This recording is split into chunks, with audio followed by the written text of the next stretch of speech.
최근에 있었던 중앙선거관리위원회 채용 비리, 네. 워낙 기사가 크게 났으니까 그걸 다 아시죠? 중앙선거관리위원회. 예. 예. 누가 가장 화가 많이 났을까요? 국민들이. 네, 일자리를 찾는 청년들이 가장 아마 네. 많이 화가 났을 겁니다.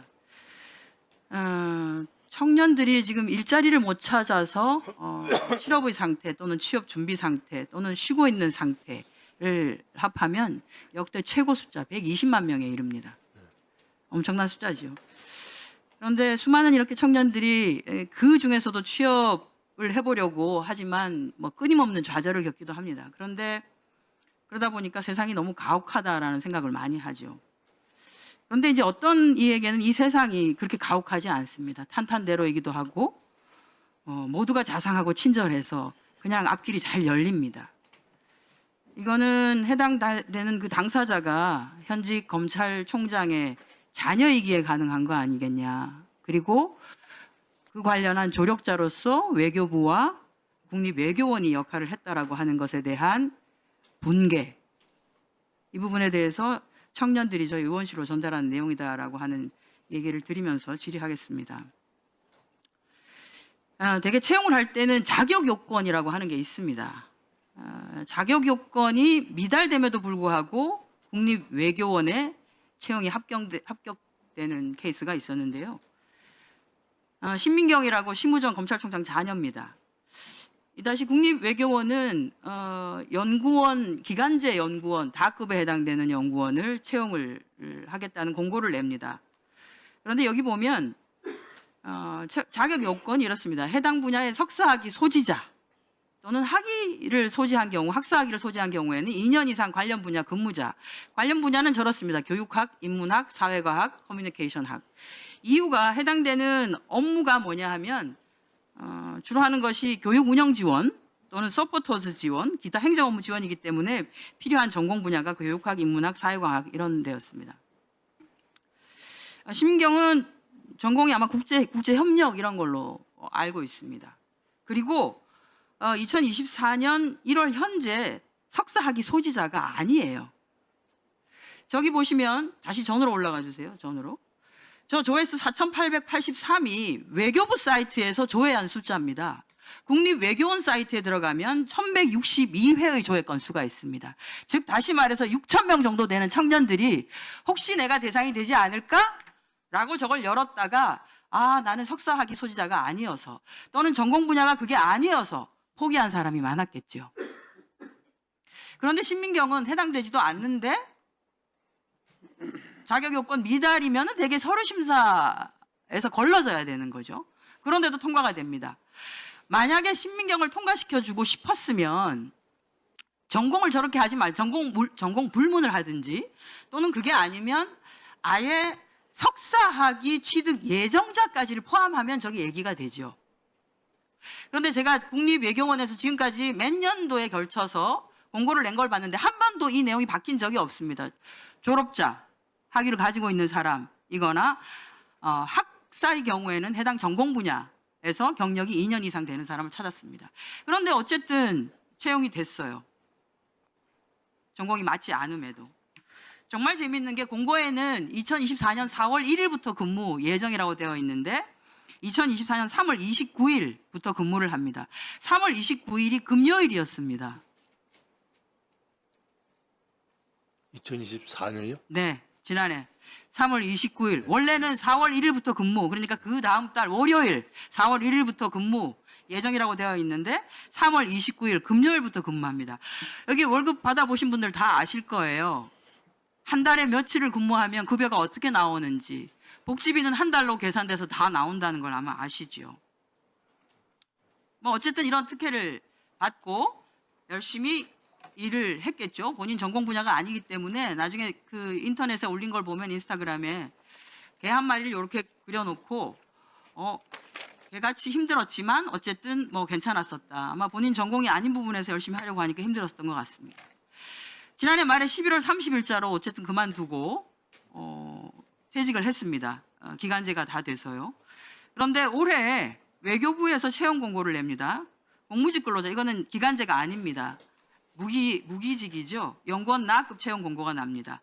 두 직종인데요. 정책조사 파트 1명, 군사 방산부분 한 명씩인데 정책조사 파트는 경제 관련 석사학위 소지자로서 해당 분야의 실무 경력이 2년 이상인 자로 나왔습니다. 조회수 보십시오. 7,177입니다. 7,177. 자, 그런데 그 다음에 정책조사 관련해서 채용 면접까지 봤던 최종 1인을 불합격 처리를 합니다. 당연히 경제 관련 석사학위 소지자이고 영어로 쓰기 말하기 능통자가 최종 면접까지를 받겠죠. 그런데 불합격 처리가 됩니다. 이상합니다. 그리고 재공고가 납니다. 외교부에서 2월 5일자로. 재공고가 나는데 조회수 보십시오. 거의 6,000건에 달합니다. 정책조사 파트 1명을 다시 하는데 분야가 바뀌었습니다. 경제 분야가 아니라 국제정치 분야로 바뀝니다. 제가 말씀드렸죠. 신민경은 국제협력 쪽을 전공한 것 같다고. 해당 분야 실무 경력 2년 이상인 자.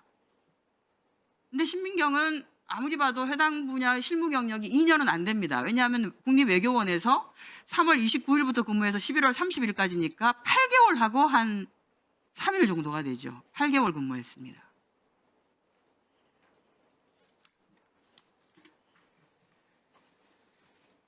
그러면 경력 8개월로 경력 미달인 사람은 원래는 서류 전형 대상도 될 수가 없죠. 아까 거기 봤었던 6,000명에 해당되는 사람들은 내가 국제정치 분야가 아니어서 또는 석사학위 소지자이긴 하지만 해당 분야의 실무 경력이 2년이 아니어서 여기에 아마 어플라이를 하지 못했을 겁니다. 아니요, 할 생각을 안 했을 겁니다. 그리고 해당 분야의 실무 경력도 아니에요. 국립외교원에서 했던 거는 교육 지원, 교육 운영 지원.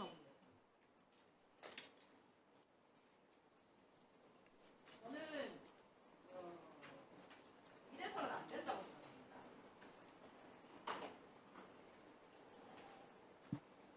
왜 이런 비단키를 깔아줘야 되는지는 잘 모르겠습니다만 이것은 이 자리에 취업을 하기 위해서 채용 공고란을 언제 뜨는가만 쳐다보고 있는 청년들이 봤을 때는 이건 당연히 공부를 익히기를 말하는 내용입니다. 관련한 사항을 정확하게 점검을 하시고 네. 지금 해당자가 신원조회 면접시험까지 다 보고 면접까지 다 보고 최종 합격이 되어서 신원조회 중인 걸로 알고 있습니다. 지금 어떻게 통과가 됐는지 도무지 이해할 수가 없습니다. 다르게 잘 처리해 주시기 바랍니다.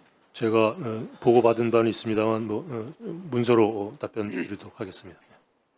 네, 서울 성북갑의 김영배입니다. 외교부 장관님, 네. 아까 한정혜 의원님이 질문하신 인사 관련된 문제가 네. 제가 보기에는 좀 심각해 보이네요. 저도 청와대도 근무해봤고 공무원들 인사도 꽤 관여를 해봤고 네. 주관도 해봤는데요. 이제 아까 시간이 없어 제가 답을 못 드렸는데 제가 네, 바꿔 있는 간단히 거하고 좀 다릅니다. 답을 좀 네. 주시죠. 네. 아니, 제가 개괄적으로 파악한 거로는 국립연구원 그거는 제가 지난주에 동경 가서 주일 대사를 만나는데 자기는 아는 바 없는 사람이고 투명한 절차에 따라 했다라는 그 답변을 제가 들었고요. 지금 외교 전략본부에 취업하는 문제는 경력 기간이며 이런 거 산정하는데 조금 그 기준이 달라서 아까 한 의원님께서 말씀하신 부분하고 우리가 파악하고 있는 거하고 좀 다른 부분이 있어서 의원실에 가서 저 보고 드리도록 하겠습니다. 그러면 아까 앞에 그러니까 특정 분야, 네. 아까 정책 조사 분야죠. 한 명이 최종 면접까지 봤다가 취소가 됐고, 네, 그 똑같은 TO로 해서 분야가 국제협력으로 바뀌어가지고 네. 새로 모집을 해서 그 특정 인사가 신모양이죠. 네. 신모양이 합격을 했다는 거잖아요. 네. 그 앞에 취소된 사유는 뭡니까? 구체적인 걸 제가 파악하고 담당. 이게 왜 중요하냐면요. 네. 문재인 정부의 장관들이나 심지어는 대통령 비서실장까지 윤석열 정부 들어서자마자 감사원에 감사를 하고 검찰이 수사를 해가지고요. 그 심지어는 어디 무슨 택배 회사 이런 데에 감사인가요? 뭐 그 보내는 것까지도 압수수색을 수십 차례 해가지고 네. 그죠? 네. 지금 대통령 비서실장도 조사를 받고 있지 않습니까? 네. 그 조사가 이제 수사를 받고 있습니다. 검찰의 수사를 받고 있어요. 네. 그 제가 금방 들어보니까 저게 공무원이 이제 채용되는 과정이라고 하는 게 윤석열 정부가 굉장히 투명할 것으로 생각하기 보통 그렇잖아요. 왜냐하면 문재인 정부의 인사를 관련해서 엄청난 수사를 한 거 아닙니까? 그랬으면은 아마 윤석열 정부의 인사 과정은 상당히 투명하고 공정할 것으로 네. 일반적으로 기대가 되는데요. 선발 과정에 외부 인사가 있기 때문에 그런 거는 관여할 수가 없습니다. 지금 그런 거 관여했다가는 뭐 큰일 난다는 거 다 알고 좋습니다. 있습니다. 장관님의 원론적인 그런 입장은 알겠고요. 이 문제는 제가 보기에는 상당히 중요한 문제 같습니다. 그러니까 정확하게 이거는 답변을 좀 주시고 저한테도 답변을 좀 네. 와서 좀 정확하게 주시면 좋겠다 싶습니다.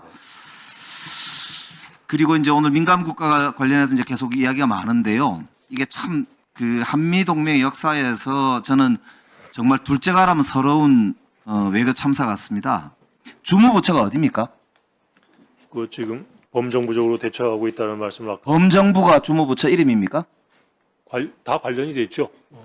원래 이게 주무부처라는 게 있고 범정부적으로 대응하잖아요. 네. 최상목 대행이 오늘 보니까 무슨 TF를 구성하라고 지시를 한 모양이던데 그동안 최상목 대행 뭐 했습니까 도대체? 주무부처 하나 지정 안 하고? 저도 대행이 대통령실에 직접- 근무를 해봤지만은 이런 문제 생기면 보통 주무부처를 지정을 해주고 어느 부처를 중심으로 대응하라 이렇게 하는 게 범정부 대응의 출발 아닙니까? 벌써 대행 주재 회의를 장관 회의를 벌써 여러 번 했습니다. 아 그럼 최상목 대행이 주무네요? 뭐 총괄해서 좀 감독하고 있다는. 그게 지금 관리하고 말이 있다는 됩니까? 그냥 아무도 책임을 안 진다는 뜻이잖아요. 말씀. 관련된 부처가 그러니까 정부의 대응이 이러니까 도대체 국민들이 어떻게 믿겠습니까? 거기다가 저 장관님께서 지난번에 특정한 사건이 민감국가 지정으로 이어진 것이 아니다라고 이 상임위에서 말씀하셨거든요. 맞지요? 네. 그러면 특정한 사건이 아니면 도대체 뭐가 이유죠? 그 특정한 사건이 아니라면서요. 그러면 특정한 사건이 아니면 어떤 이유가 도대체 이 지정의 이유라고 보시는 겁니까? 그때는 그 시점까지 제가 파악한 바를 토대로 답변 드린 것이고요. 네. 지금은 산업부 장관이 에너지부 장관을 다 만나고 나서 그 보도 자료 내 결론은 뭡니까? 하여간 그 기술 연구소의 기술 보안과 관련된 문제고 전체적인 세계적인 기술 지형이 변화하면서 그 특정한 사건이 아닌데 네. 보안상의 이유라고 하는 것은 그럼 무슨 뜻이 됩니까 그게? 그럼 몇 가지 사례 그러니까 기술 보안 이유 때문에 특정한 사건은 아니고 그렇다면 한국은 협력 대상이 애초에 아니다라고 하는 낙인입니까? 그건 아니죠. 그러니까 여러 그러면 몇 가지 사례 특정한 어떤 보안 사고나 사건이 없는데 기술 보안의 문제로 한국과 협력을 하는데 제한을 두겠다는 뜻은 도대체 뭐 어떻게 해석해야 되는 겁니까? 이게 미국이 볼 때 아무리 봐도 기술과 보안에 협력을 한국하고는 안 하겠다. 그 뜻 아닙니까? 그 뜻 아니고서는 도대체 어떻게 이해를 해야 됩니까? 그 협력에 지장이 없으나 지금 여러 가지 기술 보안 문제로 생긴 우려 사항이 있으니 그 문제를 해소하면은 된다. 그거를 위해서 적극 그게 협력하겠다. 특정 사건이 없는데도 그렇다는 이야기입니까? 몇 가지 그런 사례가 있는데 그것만이 이유는 아니다라는 자, 얘기입니다. 그렇기 때문에 아까도 이제 여러분이 지적하셨지만 핵무장론과 연계되어 있는 핵 문제가 핵심 아니냐 이렇게 보는 거거든요. 다시 이렇게 여쭤볼게요. 그러면 2023년도에 한미동맹 70주년 워싱턴 선언에서 바이든 대통령하고 윤석열 대통령의 합의문에 국제 비확산 체제의 초석인 핵 확산 금지 조약 NPT-상 의문에 대한 한국의 오랜 공약 및 협정 준수를 재확인하였다라는 문구가 들어가잖아요. 네. 그 전에 박정희 정부 이후로요. 네. 이런 문구가 정상회담에서 들어간 적이 있습니까? 그런 형태의 문구는 아니지만 없지요. 아니지만 이게 또 비확산에 관한 그거는 어디든지 있는 이야기고요. NPT 체제를 네. 준수하겠다라고 하는 걸 정상회담에서 이렇게 명시적으로 이 딱 넣어서 선언해야 될 만큼의 그건 NPT 준수에 대한 여부, 준수하지 않을 수도 있다 한국이라고 하는 의문이 제기될 수 있는 그런 문구가 한미 정상회담에 문구로 포함된 적이 역대로 한 번이나 있느냐 이 말이에요. 없잖아요. 그러니까 그런 계기에 했죠. 한미 원자력 협정 개정할 때 그 협정에 NPT 준수 의무가 들어가 있고요. 한미 핵 협의 그룹을 만들 때 그러한 또 NPT 준수 의무를 확인할 필요가 있기 때문에 그런 문안이 들어간 것으로 저는 이해를 하고 있습니다. 예, 수고하셨습니다. 다음 유영원 의원님 질의해 주시기 바랍니다. 네, 유영원입니다.